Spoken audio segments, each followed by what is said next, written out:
It's focused on diversifying the tech industry and bringing in diverse speakers from, all around the nation to kind of talk about the experiences and hopes to inspire, motivate individuals, from urban communities or people who may not think the tech industry is for them. So again, thank you, JP Morgan Chase, for allowing us to do this amazing work and sponsoring all of our events. So without further ado, I would like to introduce our amazing speaker, Dr. Korie Grayson. She's the postdoctoral research fellow at the University of Michigan in chemical engineering. And I'd like to take the time to read her bio. Dr. Korie Grayson is a biomedical engineer, chemical engineer, researcher, and diversity advocate in STEM. She is a first-generation student and proud alumna of the HBCU Norfolk State University, where she earned a BS in chemistry. Korie obtained her MS and PhD in biomedical engineering from Cornell University, where she studied cancer, drug resistance, and 2D and 3D prostate cancer cell culture environment. Currently, Korie is the postdoctoral research fellow at the University of Michigan in chemical engineering. Her research focuses on the evaluation of novel nano and microparticles for therapy and neurotropic,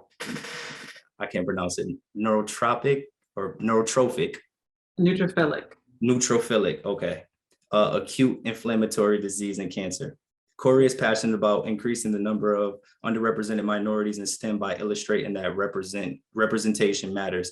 She's a diversity chair for Women Doing Science, a popular Instagram account that showcases women in STEM from all over the world. She is also on the Planning Council for STEMNoire, Holistic Wellness and Research Retreat for Black Women in STEM, and the finance director for BlackInCancer, an organization that aims to strengthen networks and highlight Black excellence in cancer research and medicine. She is also part of the STEM Avengers that successfully planned the STEM Success Summit, a virtual conference designed to equip and empower young adults who are traditionally underrepresented in STEM to launch and build successful STEM careers with purpose. Korie continues doing advocacy work via community service, workshops, and speaking engagement while redefining the image of STEM. That's a lot, Korie. It's amazing to have you. Do you have anything you want to say to the group before we get started? Yes, thank you all for coming. Thank you all for having me. I'm excited to be here to tell you as much as I can about my STEM journey and my career and answer any questions related to research or just a STEM career or whatever. I even have tattoos if you want to talk about that. Anything that you want to talk about, I'm here and available for. Thank you, Korie. So just to get started, can you tell us a little bit about yourself and where you're from? Sure. I get asked that question a lot, and I'm sorry to disappoint people, but I tell them I'm from everywhere but nowhere. So my parents are military vets, Army, 20 plus years apiece each. And so I moved a lot as a kid. And when I say a lot, I mean a lot, like every 2 to 3 years. So the most time I've spent so far has been in Virginia and Georgia, just because that's where I finished high school and then went to college. And also just throughout, I don't know why, we always came back to Georgia every once in a while. So those are the two longest places I've been. I'm very much so an introvert, contrary to popular belief, people think I'm highly extroverted, which is a scale, but I prefer to be by myself in my house alone, drinking wine, and maybe watching Game of Thrones. I keep it, just very simple. Other than that, I like to work out, be healthy, although COVID-15/30 may have hit all of us, but slowly working back to get into a healthy or more healthy phase. I'm also pescatarian/vegetarian, been that way for almost 13 years now. And so, yeah, that's just a little bit about me. I would have not guessed that you were an introvert at all. So that's a fun fact. Well, everyone thinks that, but I feel like I can turn it on and I can turn it off. So I can move over to the extroverted side, but 9 times out of 10, I am a very happy, proud introvert. Right. Do you think it has anything to do with moving around a lot when you were younger? Yes. So I did, although I had my older brother. So I forgot to mention, I do have siblings. So I have an older brother who's in the military now and 3 younger sisters, but me and my brother are the oldest and closest in age. So we were together a lot, but we also spent a lot of time in our own rooms. And then at one point we didn't live with both of our parents. And then at one point, I lived with my mom, he lived with my dad. So I got to spend a lot of time alone, but also like just being around my mom more, being around my dad more a certain amount of time. So it made me comfortable with being alone since my parents worked full time from 5 a.m. They got home at 5. So we had to take care of ourselves and, do chores. We didn't necessarily cook. My dad was the cooker, but definitely that owes a lot, I think, to my introvertness. See. Okay. Can you tell us a little bit about your experience at HBCU Norfolk State University? Yes. So everyone that's not from there or didn't go to Norfolk State, they say Norfolk, but we say Norfolk. Um, Okay. but it was literally amazing. So being a military kid and you're going to all these different schools and you're overseas, you're in the States, you know, around so many different types of students, and then you're going somewhere where it's predominantly Black and predominantly looks like you or that you're familiar with. So it was a really, really great experience because not only did I see my cousins or maybe some of my old friends and my actual classmates, but you actually see family there. Like a lot of people would remind me of my uncle or my grandmother. And the program that I was a part of that where I got a full ride scholarship called DENEMUS, which is still at Norfolk State, we were basically a family. We were all either low income or high income. We were either first generation students, first scientists in our families. So we had all of that in common, which really helped us going with those hard study nights, specifically GChem. People literally left that class crying, but we would all console each other afterwards. So it wasn't really like this competitive atmosphere that you can see sometimes at PWIs, Ivy Leagues or Big Ten. We're all trying to help each other out. Like we had to tutor each other. Like that was a part of the scholarship requirement. So not only were we learning material, but we were also teaching it to each other and just the overall culture. And I always tell, they say sometimes that, HBCUs lack diversity, but that is so not true because you get the breadth of the whole African diaspora. So I'm meeting Caribbean friends, I'm meeting African friends, I'm meeting, people, well, of course, it's the DMV. So everywhere from Maryland to New York to the whole East Coast comes to schools like that. And so it was just great to interact with so many different students that I could relate to and also learn from. I wouldn't trade that experience for the world. I'm so glad I went to Norfolk State. It provided me with a lot of confidence that I carry now in my STEM career. I had a GChem professor who really was like all of 5 foot, but she had the attitude and the confidence of somebody that was 6'7". And just learning and watching her and seeing how she just had a grasp of the material and just related with so much confidence has helped me navigate in this world where I actually see less and less of me as I go up. See, that's amazing. That's amazing. What inspired you to study chemistry? So that was an interesting road. I wish I could say I had chemistry set when I was 6 or something like that, but that is so not the case. At one point I lived with my dad, so he was like, you're gonna play a sport, you're gonna play basketball. So I played basketball all the way up to my senior year in high school. And so, I'm thinking that's something that I might do also going into college. But during my senior year, I had a guidance counselor who was like, you need to like beef up your transcripts. You need to take AP classes. So she ended up putting me, I was good at science, I was good at math, English, I was pretty much good at everything, but she put me in AP Chem, AP Calculus, and AP Literature. AP Literature got on my nerves. I did not do, well, I did well enough. I got a B, but I worked hard, and I mean hard for that B. But that helped me with skills later on in also science communication. But taking the AP Chem class with Miss Maudlin, she was a young, kind of vibrant teacher who really wanted us to grasp the material. And so that helped with us learning and really like kind of falling in love with chemistry ourselves. And so I was like, okay, I actually went to Norfolk State and thought I was going to major in biology first. And so I did a semester as a biology major. And then my G-Chem professor, she grabbed me, looked at me, and she's like, you have great analytical, like skills for chemistry. That's what you need to be doing, not biology. No offense if you are a biology major, that's just what she said to me. And I was like, okay. So I ended up changing my major my freshman year. And next thing you know, it was almost a trend. I was the first one. And then next, you know, we had 10 others change their major to chemistry, which really kind of helped us all get through chemistry. And so just the different courses, analytical chemistry, physical chemistry, biochemistry. I mean, I went through 4 years of hard courses with these particular 11 different sciences. And so that's how I got into chemistry, and also just realizing just it's the basis of most sciences. I mean, if you have math and physics, of course, but it all starts with the atom, right? And that's what you learn in chemistry. And then we also had a professor who just really liked to relay how chemistry is so essential in life, from the amino acids that go with peptides to proteins that come in your body, to how a relaxer works and breaks those disulfide bonds in the shaft of your hair, how antifreeze works in decreasing, you know, the boiling point so that way your car doesn't overheat. So once she relayed science like that and did it in a way that made it seem kind of fun, although sometimes it wasn't, I think that's when I really fell in love with chemistry. See.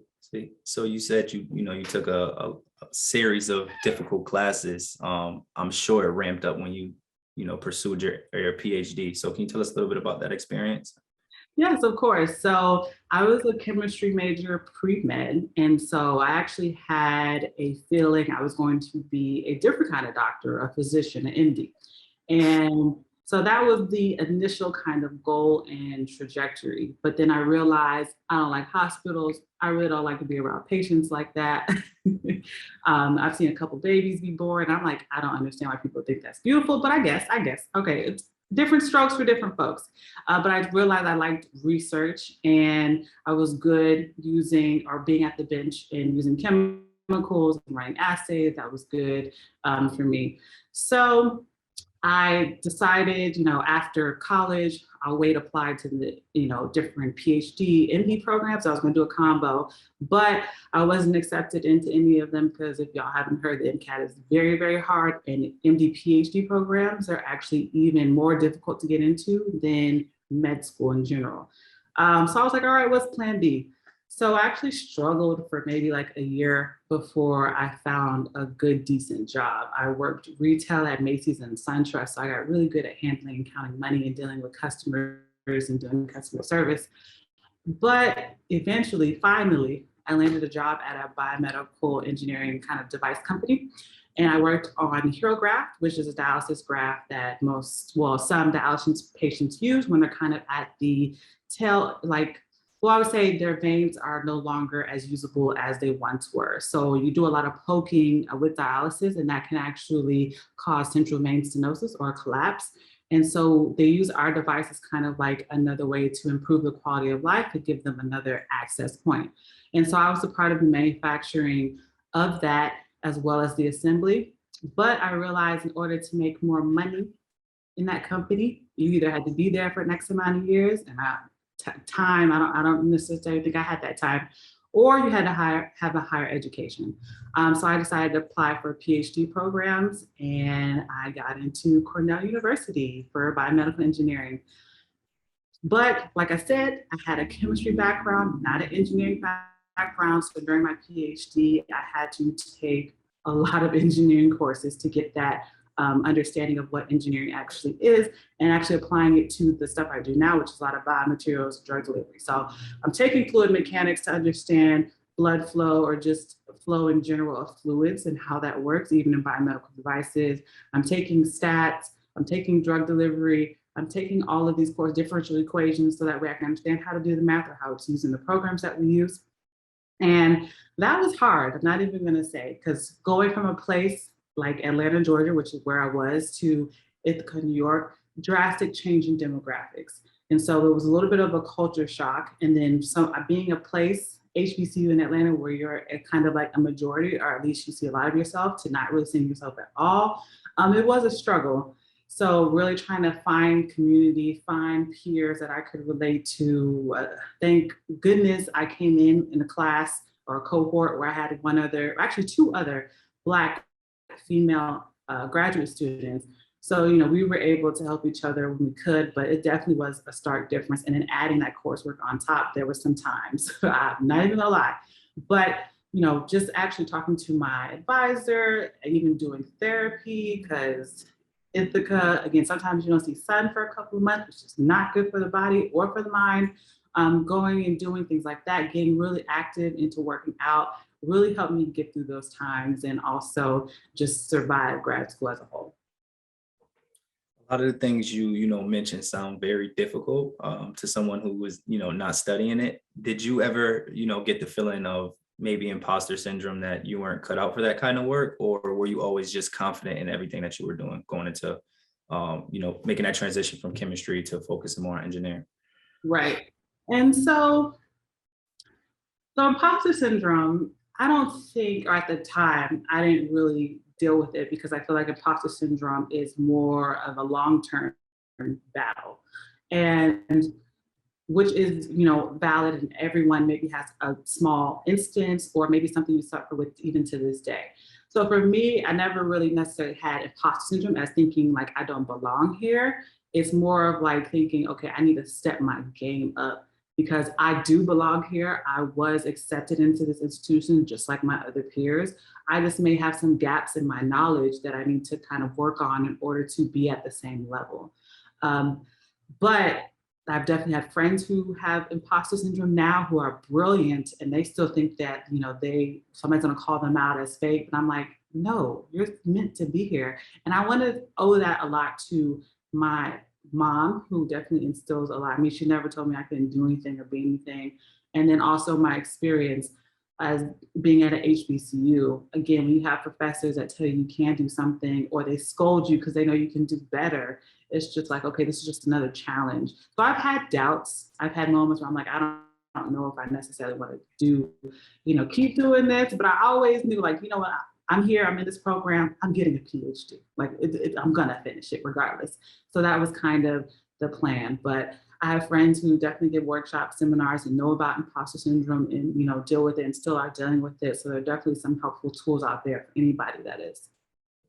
Well said. Can you tell us a little bit about your role as the postdoctoral research fellow? Yeah. Currently doing?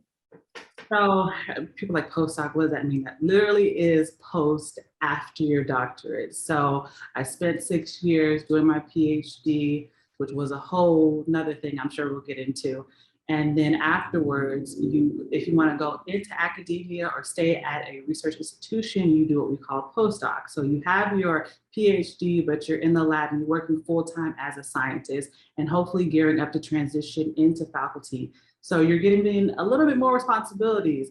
I don't necessarily run the lab, but I check in on the grad students. I see how they're doing, the progress with their projects. I even work with some of them in tandem with the stuff that I do. I also like to check on them mentally, emotionally, outside of just experimentally, because I feel like sometimes scientists, we can be very independent and like siloed into these, like your only project, but I like to let them know I'm here.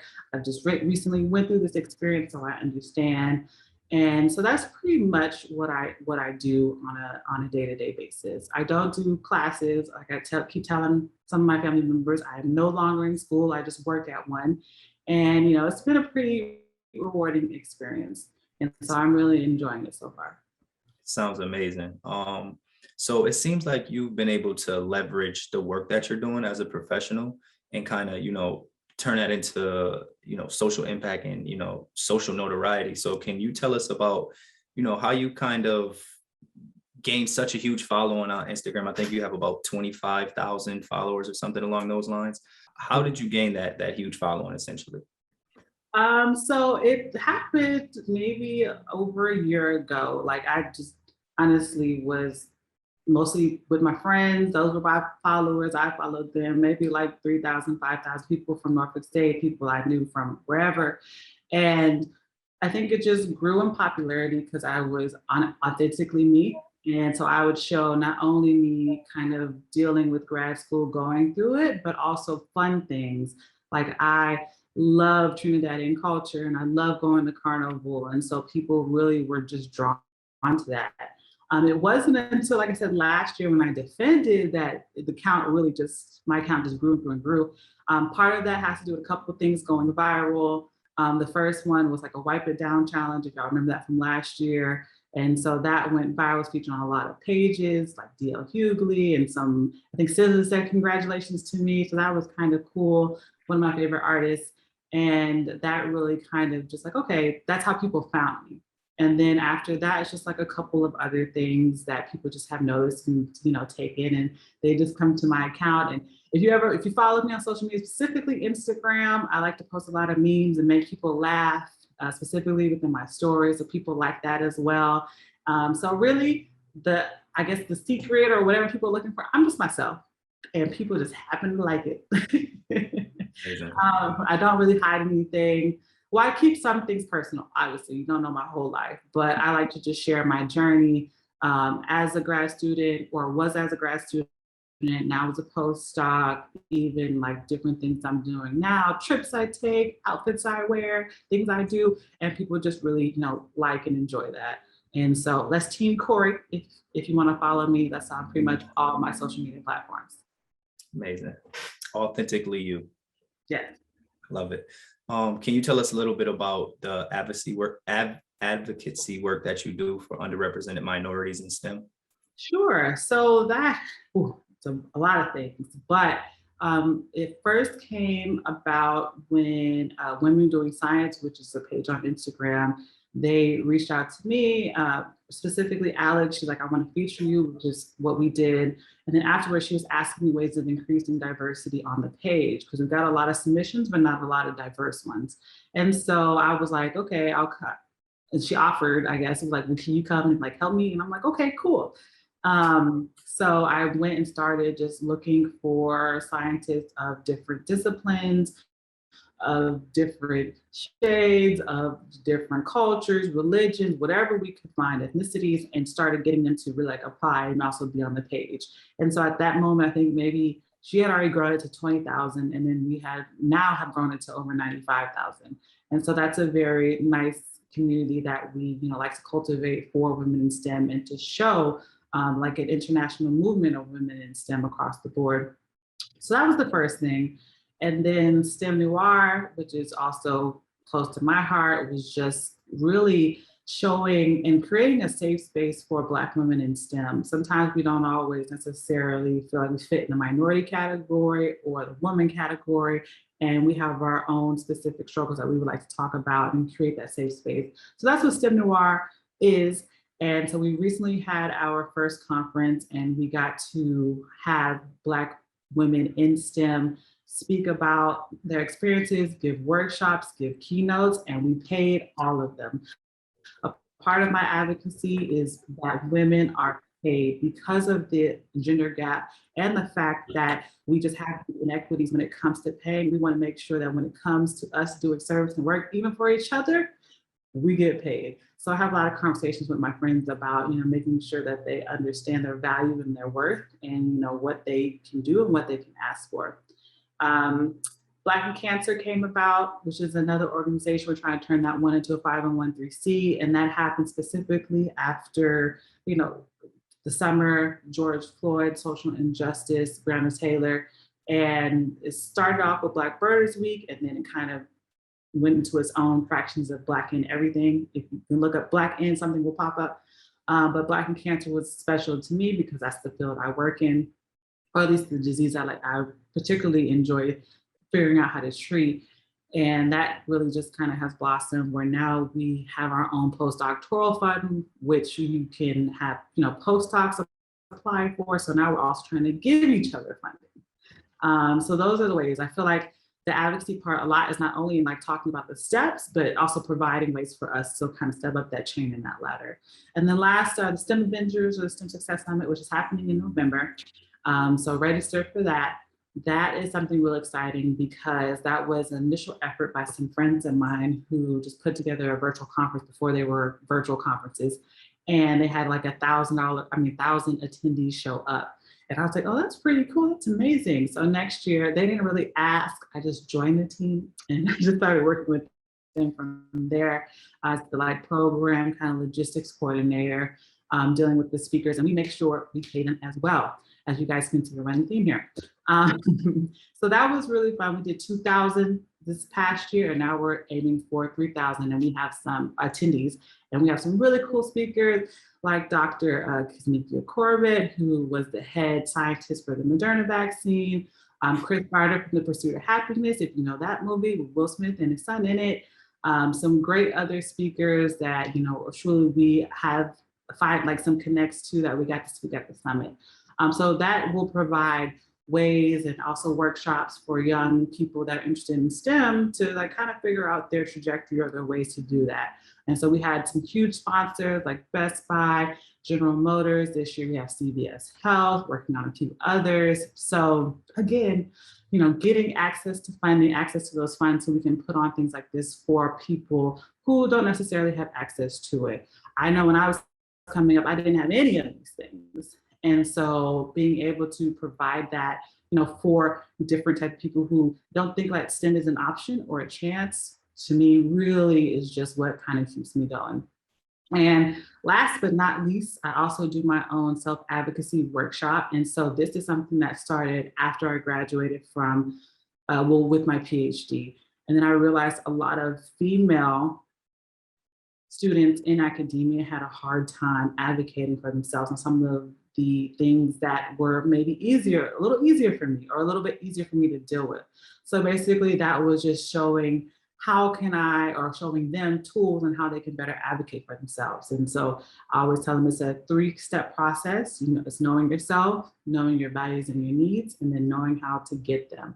And then knowing how to get them is my favorite part, because we talk about negotiation skills, different scenarios, your resources that you can reach out to. And so that is something that I've done a couple of times throughout the year and then plan on expanding as well. So in a nutshell, those are all my advocacy efforts. We're doing some amazing things, honestly. Thank you. Really. So you talked a little bit about STEMNoire and how it gives, you know, Black and brown women the opportunity to talk about their experience in STEM. But specifically, how has being a Black woman in STEM affected your experience as a professional, if it has at all? So it definitely has. Again, being one of very, very few has just sometimes just disparaging effects on what you think you can do and what you can reach to. But luckily, I've been fortunate in my career to find great examples and role models that are Black, brown men and women that can show me it can be done. And I'm also trying to do that myself. And so being a Black woman, I mean, of course, your hair may be a topic of discussion. How you say something is a topic of discussion. Just, you know, even the school I came from was a topic of discussion, or some type of microaggression that I've had to deal with. And unfortunately, that happens way too often. Or even being confused with my roommate who looks nothing like me. Again, people don't always take the time to really notice differences and notice that all Black people don't look alike. I'm not saying that's everybody, but that's literally some people just do not. And so just having to deal with those different factors, or even the things that would happen with Mike Brown during that period of time, and people not even trying to see if I was okay or how that affected me, or not sometimes having that solidarity that other people may get sometimes. It's a lot better atmosphere now, but when I was going through grad school, that it wasn't there. So we had to lean to other resources. And I think that made my journey specific to me, but also made me stronger and wanting to advocate for others who may experience the same thing. Even then, I'm still one of very few. I'm the only Black woman postdoc in chemical engineering currently. And outside of that, I'm in the lab with the only Black woman professor in that department. So, I mean, again, we're still one and few, but take it in stride and just use it as a strength in order to, you know, keep going in my career. So of course, you know, expanding and getting more individuals from, you know, Black and brown communities in the STEM field is a main priority. I feel it should be a main priority. So why do you think diversity is so important in STEM? Because, I mean, it's literally scientifically proven that people will solve problems more efficiently and even at a faster rate when you have more diverse minds thinking about it. So that's mindset, but also that mindset comes from our different experiences and culture.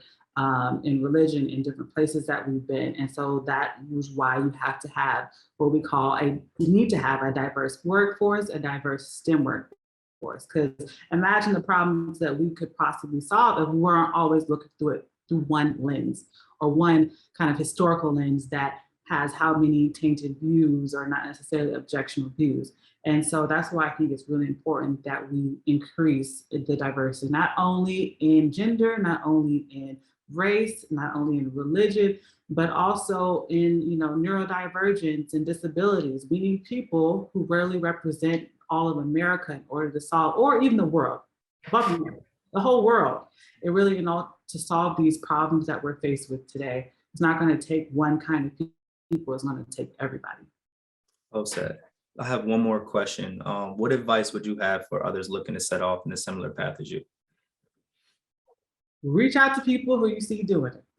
And I can tell you now, all my friends, we want you to reach out to us. If you have an idea what field you want to be in, I probably know somebody in that area, but don't be scared to reach out and see what our day-to-day is like, what kind of things that we do as far as research, things we do outside of lab, just different types of whatever you want to know, we are more than glad to tell you. And so I think people sometimes they don't know where to start because they don't know this person, so they don't know if they can reach out to them or talk to them, but I promise you, we all are like, let's get more, so we are willing to give more advice. So that would be like my first piece of advice is just reach out. And then the second piece of advice is don't ever think you can't do something, even if you don't see yourself represented in the field. A lot of greatness has happened even when someone has just been the only one. And it takes sometimes that person, that only one, to make that change and to make that impact on the field. And so don't feel like you can't do it or you're inadequate or just because you don't see it in your family around you that it's not possible. I'm the only scientist and PhD in my family, but I never knew it was possible until I did it. And then having that support, that family structure there really has catapulted me to where I want to go and where I'm trying to go.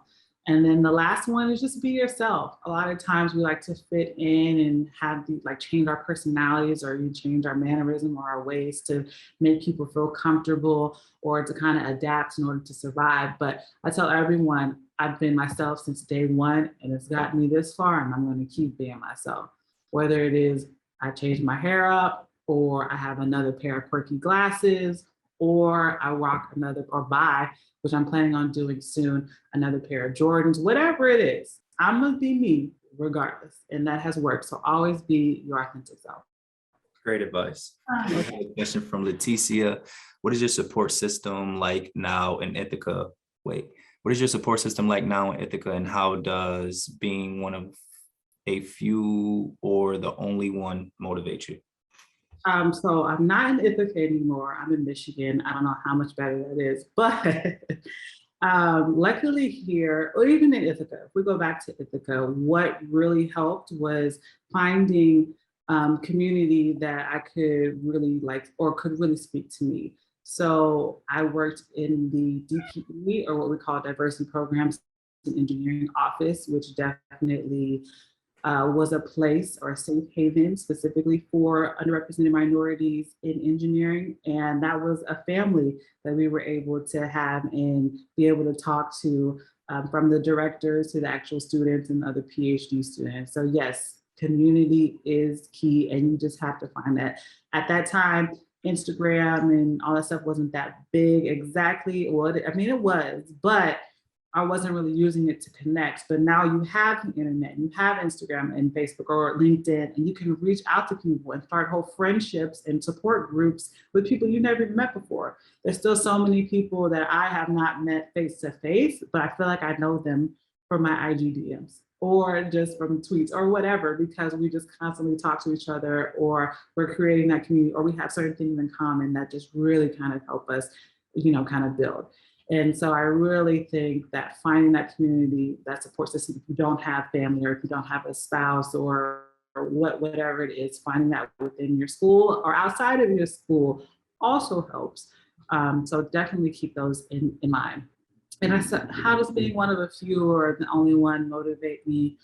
It just makes me feel like I'm just special to be here. And so I need to, I'm here for a reason and I'm here for a purpose. Even if I am the only one, it's literally lighting the way or making it a possibility for someone else. And so for me, that is what really kind of keeps me going is, and I've said this with my PhD. My PhD wasn't just for me. My PhD was for my mom, for my brother, for my father, for any underrepresented minority who doesn't see themselves represented. That's literally written in my thesis because again, this journey isn't just mine. I need to share it. And so that's really one of the ways that it really motivates me to keep going, even when I may be the only one. We have a question from Vicky Brackens. What's next for you? Are you headed for research or product development / commercialization? Which and why? Oh, that is a question I get asked a lot these days. And I always tell people this whole journey in STEM for me is a marathon, not a sprint. I don't really plan more than 6 months to a year ahead of time.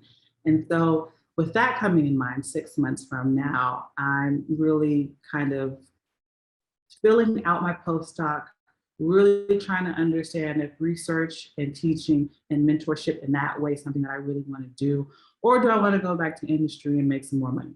So these are the kind of the imbalances that I have to deal with. Even now on LinkedIn, I sometimes get job offers that are way above my salary right now. And I turn them down because this is my contract and this is something I really intentionally want to do. So I tell people, and everyone doesn't always like the answer, but you kind of just have to stay tuned. I will say I am interested in science policy. So using my degree in order to inform policy that affects us, or even talking about something even as the vaccine to the general public, just making sure that science can be for all and accessible to all, whether you agree with it per se or not. But so that's another thing I'm also looking into as well. But stay tuned, stay tuned. Great question, Vicky. I'm going to kind of piggyback off of that question. Mhm. I don't know why, but I'm always trying to figure out ways to turn something into like an entrepreneurial, entrepreneurial opportunity. So for you specifically, do you ever think about, maybe starting your own practice or, basically pursuing your own entrepreneurial journey instead of working for someone? Yes. So I actually have my own business now. And I do consulting through that business. I do speaking engagements through that business. And I also do paid collaborations through that business. So there's multiple things that people have reached out to me for as far as like editing science books, art and science, how that kind of combines, even promoting sometimes products, which I don't like to do often, but sometimes that happens. Even just again, different type of things that come my way. So I created a business where I can do that and not suffer the tax penalties. But yes, the entrepreneurial aspect of it is something that I've thought about, and it's been great. In my first year as an established like LLC and getting those nice deposits and be like, all right, I can do something other than depend on research. So yes, as far as like a technology-based like entrepreneurial thing, like a lot of people will take their research and then commercialize it. My research wasn't necessarily that. It wasn't like devices or something I could commercialize. But that's definitely an option for a lot of PhDs. We see that window, and we're like, all right, let's find another way to make more money. So yes, that is definitely something. Creating curriculum is definitely an option as well. I have a friend now who's a PhD. She's now a science policy fellow that lives in DC, and she creates curriculums of chemistry. We talk about that a lot. For certain universities. So that's something she gets paid to do outside of just her work that she does. So yes, that's always key and always on my mind. Amazing. Yes, girl, I got options. That's the point, is to have options. You never want to be sometimes just siloed into one thing. So now I'm trying to get into, investing, stocks, ownership. Hopefully once I get to the level I want to get, real estate. Like I just don't want to always be stuck with one thing. Because I also say that with scientists, we are people, and people like to do different things. So having multiple streams of income, my mom talked about this, is key, and that's what I'm working on. One of the challenges that quite often happens in fields of STEM and finance, like I'm in, is that people don't see themselves in those fields. Mm-hmm. You were lucky and blessed because someone recognized the talent in you, and exposed you, picked you up and put you in the right place. But most of the time that does not happen. So what I was trying to ask you in the question earlier was, how are you going to clone yourself?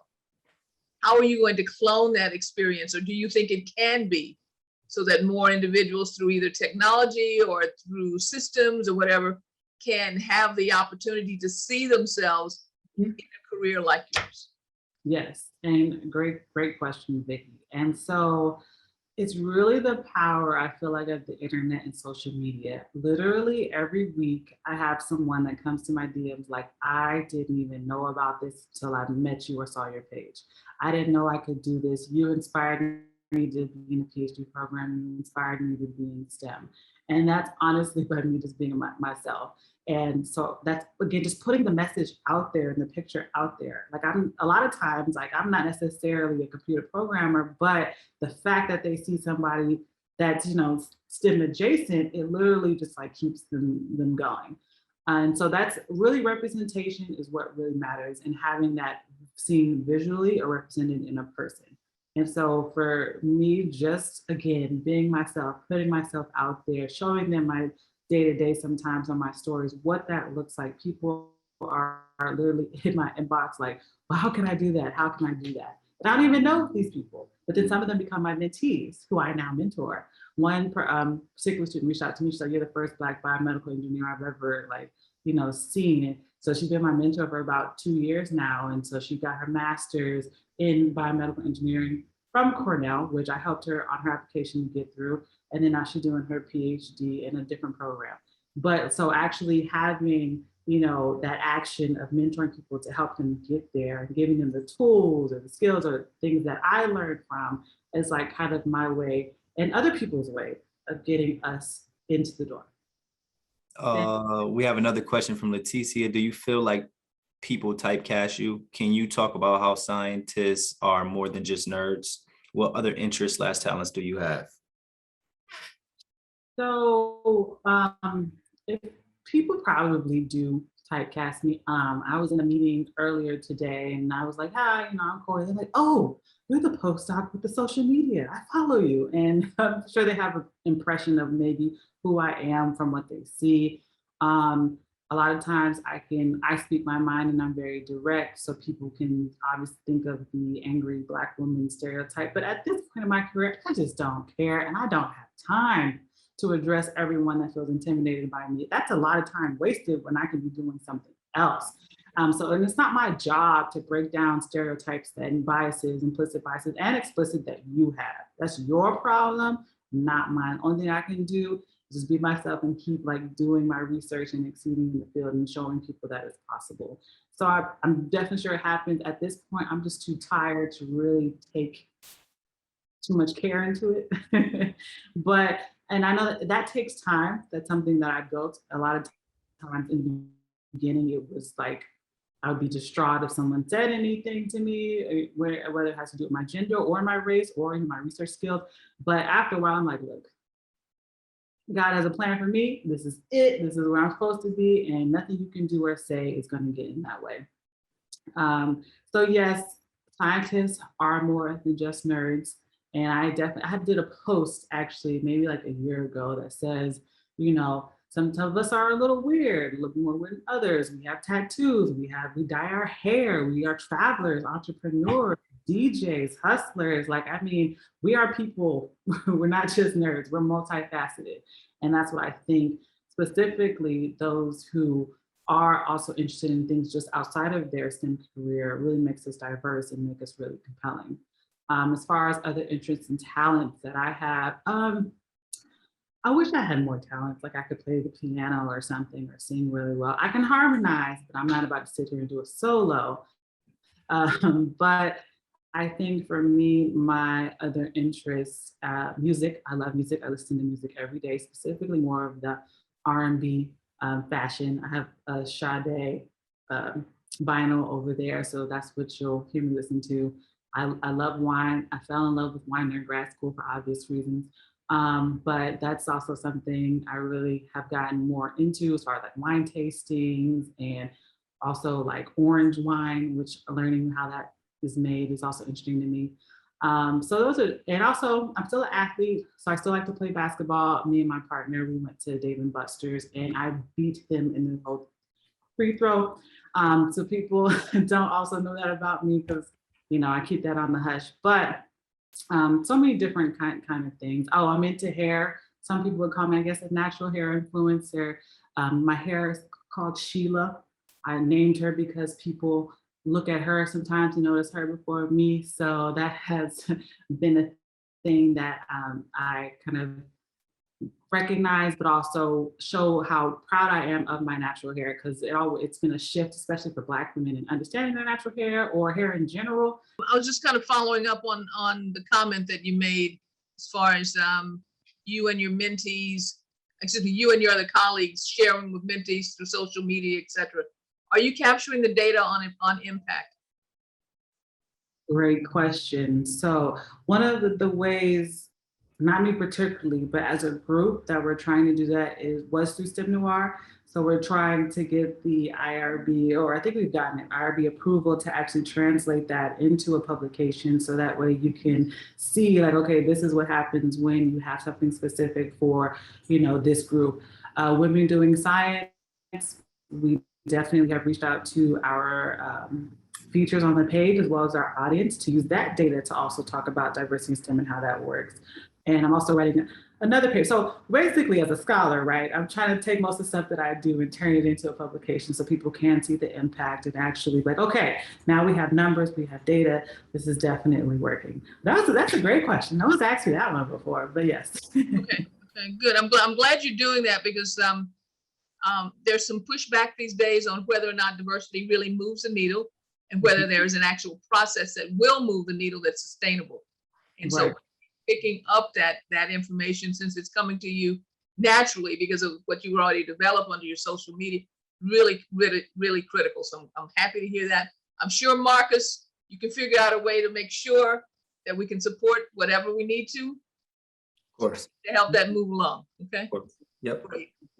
Thank you. But yes, that is something that we're definitely trying to do. Always figure out a way that we can turn this into something that is actionable or give actionable items to it. Even then, it's when you're in a system, like, yes, they kind of want to play at diversity and not actually be diverse. And that's a whole nother conversation. Because you have people that, okay, I don't know how to do this, and they may have diversity statements and teaching statements or whatever that touch on that, but it's about doing the action. And that's a whole nother thing we could go into our workshop, but yes, definitely working on that. Great. And just a little bit of a comment. Don't worry about trying to please. I'm so happy to hear you say I don't have the energy for all of that other stuff. Don't get caught in that at all. Just do the work. Do the work. Thank you. I appreciate that. And for sure, do the work. Leticia, what is your why for the work that you do, and what is your ultimate goal with it? Right, and that's a great question. So the why initially just started because, well, when I joined my advisor's lab in grad, and I'm talking specifically about the science, I can get into advocacy work in a minute, but I do want to show that there is kind of a little bit of a correlation. So when I joined, I knew I wanted to do some type of disease, and cancer seemed like a good qualifying candidate because everyone is affected by cancer, whether you know somebody, you personally, or a relative. It's something that is, affects all of us. So that was why I got into cancer research. And then after that, during my grad school career, my grandfather was diagnosed with colorectal cancer as well as prostate cancer. So that's what also made me a little bit more passionate about my project, which was concerning prostate cancer.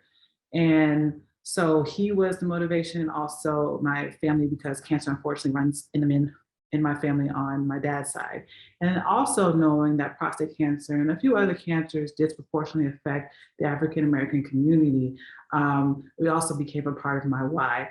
So this is great motivation as far as like staying in a PhD program and helping me through those experiments or those times when I'm failing or things aren't really working out. But I realize and I think of the bigger picture and my why, and that really helped me get through my PhD program. And now working in colorectal cancer, again, told you relatives. And then I found out also during grad school that I have Lynch syndrome, which is basically means that I have a genetic predisposition to getting in colorectal cancer as I get older. So then now it affects me, it personally affects me. And so now it's something that I take even more care. And I was lucky enough to get into a postdoc project where I can actually look and explore colorectal cancer. And then also another part is looking at what that word we're trying to say, Mark, is neutrophilic, which is for neutrophils, which is part of our immune system. And neutrophils, a lot of times, especially with COVID-induced lung inflammation, will infiltrate into the lungs and cause damage. And so I also have a part of my research where I'm looking at a way to reduce or revert the neutrophils so they don't cause that extra damage and those long systemic effects that you get with COVID or have heard about COVID. So my why, my research is connected a lot. I like it that way because that's what keeps me interested and really keeps me going. And as far as like advocacy, STEM representation after that, it's just because I really wasn't seeing it. And I realized the impact that it could have for someone reaching out to me through a DM or sending me an email or even in person saying, I appreciate you for, just being you. That really just became a part of my why. And I realized, again, my story, my journey is just not mine. I have to share it in any way that I can. And so that's really just where my why is. And I feel like my ultimate goal is really to do what I love, be happy first before anything. And then career-wise is to do a job that I don't hate, that impacts the world and also has an impact of diversity wherever I work at.